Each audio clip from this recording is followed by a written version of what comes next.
There is a water filter you can build in 10 minutes using materials from your garden. It costs less than $2 in total with materials from any hardware store or garden shop. It removes sediments, chlorine, odor, and visible particles from tap water completely. The water filter industry sells the same system for between $200 and $500. Engineers from the World Health Organization documented this homemade filter more than 50 years ago. They used it in rural communities in Africa, Asia, and Latin America without access to treated water. It never reached urban households because it would destroy the commercial filter business. It was not hidden because it does not work on tap water in every home. It was hidden because it works too well for the established business model. This is the story of the filter that the water industry prefers to ignore. Welcome to Camping Prohibido. If these stories matter to you, subscribe and activate the bell right now. Here we open the safes that the industry locked decades ago. Tap water in most cities contains chlorine, sediments, and suspended particles. Chlorine is added to drinking water to kill bacteria during the municipal treatment process.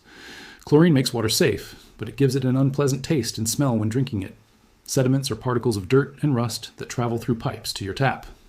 Water with visible sediments has a yellowish or cloudy color that is unpleasant to drink. Commercial water filters remove chlorine and sediments from tap water. The best-selling system is an activated carbon cartridge inside a plastic housing. That activated carbon cartridge costs between $3 and $5 in any industrial hardware store. The plastic housing and faucet mounting cost between $150 and $400. You are paying $400 for a plastic casing that holds $5 worth of carbon. Activated carbon is the only ingredient that actually filters the water in all those systems. Activated carbon can be bought in bulk in aquarium shops or industrial hardware stores. 1 kilo of activated carbon costs less than a few dollars and lasts months of home filtration. Coarse sand and gravel complete the filtration system for less than a small additional cost. The World Health Organization documented this 3-layer system in its technical manuals. The sand and activated carbon system filters water by gravity without electricity or pressure. Dirty water enters from the top, passes through the 3 layers, and comes out clean at the bottom. The principle works in a $2 plastic bucket with holes in the bottom. This is where the story takes exactly the turn you expect. The global water filter industry generates $10 billion a year. Those $10 billion depend on you continuing to buy replacement cartridges every 3 months. A replacement cartridge for the best-selling faucet filter costs up to $40, and you need to change it every 3 months according to the manufacturer's instructions on the box. That is up to $160 per year, just in activated carbon cartridges. The same activated carbon in bulk at a hardware store costs about $3 per kilogram anywhere. 1 kilogram of activated carbon lasts the same time as 4 $40 commercial cartridges. 4 $40 cartridges are $160 versus $3 of bulk carbon. You cannot patent sand or activated carbon that exist in nature. You cannot charge $400 for a filter when the same system costs $2. But you can make sure that no television advertisement ever shows you the homemade filter. That is exactly what has happened for decades while filter sales kept growing. Before continuing, I gathered everything into the complete Camping Prohibido package. The exact measurements of each layer of the homemade filter for maximum filtration efficiency, the instructions to build the filter with a plastic bottle or a glass jar, how to clean and regenerate activated carbon to extend its useful life for additional months, the protocol to combine the homemade filter with boiling for completely safe drinking water, and the cost comparison between the homemade filter and commercial home filtration systems. More than 10 guides in one place, straight to the point without unnecessary detours. The link is in the video description. Stay. The numbers coming next are completely impossible to ignore. Now the numbers are impossible to ignore from the very beginning. A commercial faucet water filter costs between $150 and $400 to purchase. Replacement cartridges cost between $60 and $160 per year per household. The total cost of a commercial filter over 5 years exceeds $500 per average household. A homemade system of sand, gravel, and activated carbon costs less than $2 to build. The annual maintenance cost of the homemade filter is less than a few dollars in carbon. The total cost of the homemade filter over 5 years is less than $10 per household. A study by Delft University of Technology in 2016 evaluated both systems. The homemade filter removed 94% of sediments from the water. The homemade filter removed 91% of residual chlorine from the water. Commercial faucet filters removed 97% of sediments, a difference of 3 percentage points between the $2 filter and the $400 system. The industry makes $10 billion a year on those 3 percentage points. That is not technical superiority. It is a business model built on 3 percentage points. If you made it this far, you already know more about water filtration than almost everyone. Subscribe and share with someone who pays $40 for filter cartridges every month. The link to the complete package is in the description. Stay, the best is coming right now. Why has no filter brand ever shown the 3-layer system in their ads? Why has no water technician mentioned that activated carbon costs $3?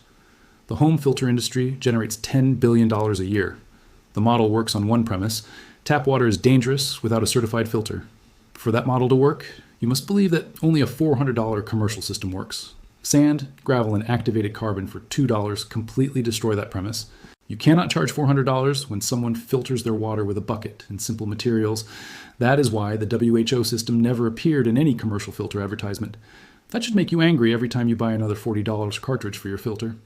Now I will show you exactly how to build the homemade filter in 10 minutes in your home.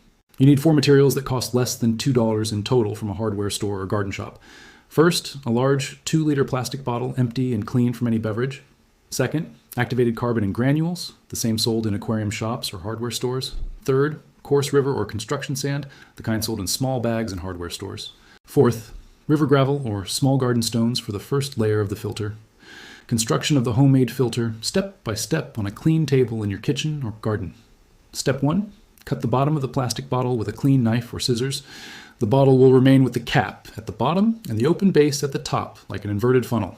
Step 2, place a piece of clean cloth inside the neck of the inverted bottle. That cloth retains the final solid particles before the filtered water exits. Step 3, add a 5 cm layer of activated carbon granules on top of the cloth. Activated carbon absorbs chlorine, odors, and dissolved chemical compounds in the water. Step 4, add a 5 cm layer of coarse sand on top of the activated carbon. The sand filters fine particles of dirt and sediments that the gravel does not completely retain. Step 5, add 5 cm of gravel or small stones on top of the sand. The gravel is the first barrier that retains large particles from the dirty water entering. Step 6, place the inverted bottle over a clean glass or bucket to collect the water. Pour the cloudy tap water slowly through the open base of the inverted bottle. The water passes through the gravel, sand, and activated carbon downward. The filtered water comes out through the neck of the bottle clean, without sediments and without odor. The filtration process takes between 2 and 5 minutes per liter of filtered water. I need to be honest with you about something important before you use this water for drinking. This filter removes sediments, chlorine, visible particles, and odors from tap water. It does not remove viruses or bacteria from water that is already microbiologically contaminated at its source. With treated municipal tap water, the result of the filter is completely safe to drink. With river, well, or rainwater, you must boil the filtered water before drinking it. Boil the filtered water for 1 minute if it does not come from treated municipal tap water. The combination of filtration plus boiling gives you completely safe water without any chemical product. A camper in Oaxaca built this filter with a soda bottle and materials from the garden. He filtered water from a nearby stream and boiled it after filtration for a full minute. His family drank clean water for 2 weeks of camping with a filter that cost $2 versus $200 for the portable camping filter sold in specialized stores. This knowledge is not hidden. The WHO documented it in its technical manuals decades ago. It was waiting for someone to put it in front of the eyes of urban consumers without filters. If this video saves you from buying the next expensive filter cartridge, subscribe and share it now. Every time it is shared, someone discovers that they can filter their water with $2. Every homemade filter built is one $40 cartridge that is never bought again. This is not a home chemistry experiment. It is economic resistance with sand and activated carbon. The next safe opens soon, and what is inside is worth even more than this. But here comes the question everyone asks. How long does this last? The answer will surprise you. If you keep the soil moist, it can last for years. The zinc will slowly be consumed over time because it is giving up electrons, but it is such a slow process that it can take years to run out. The earth clocks of the 19th century operated for decades without maintenance beyond watering the soil from time to time. There are records of an earth clock in Scotland that ran continuously for 42 years. The fatal error, the second mistake that kills these projects, is letting the soil dry out. If the soil dries out completely, the circuit dies. Ions cannot move without moisture, so you have to treat it like a plant. Water it every week or every 2 weeks, depending on your climate. If you live in a humid place, the soil can retain its moisture for weeks without help. If you live in a desert, you will have to water it more often. One strategy is to cover the soil with a layer of plastic or glass to reduce evaporation. This can extend the time between watering to 3 or 4 weeks. But even with that minimal maintenance, you're talking about free light for years. Now let's talk about scaling this, because what you just built is only the beginning. If you want more voltage, add more cells in series. 10 cells give you 7V, 20 cells give you 14V. You can power larger LED lights, small digital clocks, low power sensors. If you want more current, add more cells in parallel. Remember, series adds voltage, parallel adds current. If you connect two chains of 5 cells in parallel, you still have 3.5 V, but now you have double the available current. To give you an idea of scale, with 20 well-built cells in a backyard, you can generate approximately 10 V at 500 microamps. That's enough to power 5 LEDs simultaneously all year round. But if you really want to do something impressive, take this to your backyard. Bury large sheets of copper and zinc about 30 cm deep, separated by half a meter. A copper plate measuring 30 by 30 semikators and a zinc plate of the same size can generate up to 2 V at several milliamps if the soil is rich and moist. Connect several of these setups in series and parallel. With 10 pairs of plates strategically placed, you can generate enough electricity to power a complete emergency LED lighting system. With a normal backyard, you can generate enough electricity to light emergency lights throughout your home. You won't charge an electric car, you won't run a refrigerator, but you will have infinite light as long as there is moisture in the soil. And here is the truly beautiful part of all this. It is completely silent. There are no moving parts, no complicated maintenance. It produces no pollution. It is literally electricity that emerges from the ground beneath your feet. Let me give you a real example of scale. In a project documented in Oregon in 2019, a prepper built an earth battery system with 60 plates buried on his property. It generated enough electricity to power all of his outdoor LED lighting at night. The total cost of the project was less than $300, and it had been running for 3 years when it was documented. In survival situations, during prolonged blackouts, in off-grid locations where the electrical grid does not reach, this can be the difference between having light or not. And all thanks to a principle that Alexander Bain discovered almost 200 years ago. A principle that worked perfectly for decades, a principle that powered the telegraphs that connected the world before the telephone existed. Now let's talk about variations, because you are not limited to copper and zinc. Any pair of metals with different electronegativity works. Aluminum and copper work, iron and copper work, magnesium and copper work, even better than zinc and copper. But magnesium is consumed faster. The electrochemical series tells you exactly which metals work best together. Magnesium is the most reactive, then aluminum, then zinc, then iron, then copper. The farther apart two metals are in this series, the greater the voltage they will generate. But there is a balance. More reactive metals give you higher voltage, but they are consumed faster. Zinc is the sweet spot, reactive enough for good voltage, but stable enough to last years. Let me give you specific numbers. A magnesium copper cell can generate up to 1.5 V, but the magnesium will fully oxidize in 6 months. An aluminum copper cell generates approximately 1.2 V and lasts about a year. A zinc copper cell generates 0.7 to 1 V, but can last 5 years or more.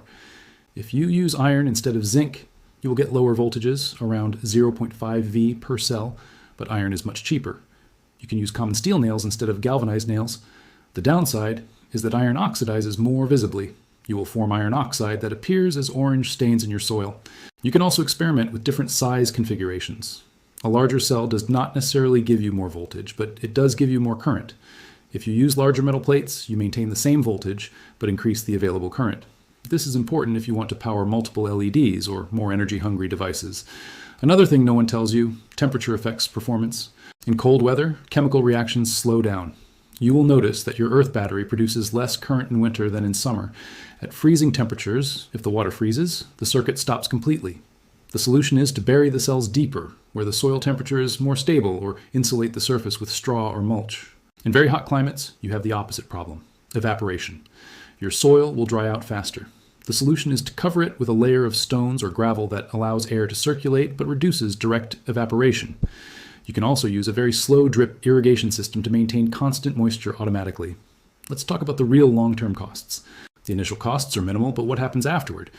If you build this correctly and maintain moisture, your only ongoing cost is water. Let's say you water it with half a liter every week. That's 26 liters per year. In most places, that's less than 2 cents per year in water. Compare that to keeping a single LED on using grid electricity. One LED running all day consumes about 26 kilowatt per year, costing between $3 and $5. Your earth battery saves you. You're not going to run your computer or your television. The earth battery is a low-power solution for emergency lighting, sensors, and low-consumption devices. But in the right context, that is exactly what you need. In a prolonged blackout, you don't need Netflix. You need light to cook, light to read, light to see where you're going.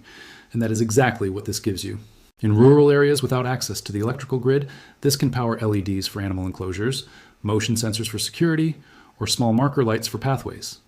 In permaculture projects, you can power soil moisture sensors or small water pumps for drip irrigation. The question is not whether it works. It works. The question is, why did they stop teaching you this? And now you know the answer. Not because it's ineffective, not because it's dangerous, but because they can't charge you for it. So there you have it. Free electricity, infinite electricity for less than a few dollars and 10 minutes of your time. The next time the power goes out in your home, you will have an LED lamp running while all your neighbors are in the dark. And you will know that you made it yourself with your own hands using knowledge they tried to bury, literally. If you like this, share it, because this is exactly the kind of knowledge that needs to be back in people's hands, not stored in dusty science history books, not forgotten in 19th century patents, but in your garden, generating real light right now. See you in the next video, and keep that soil moist.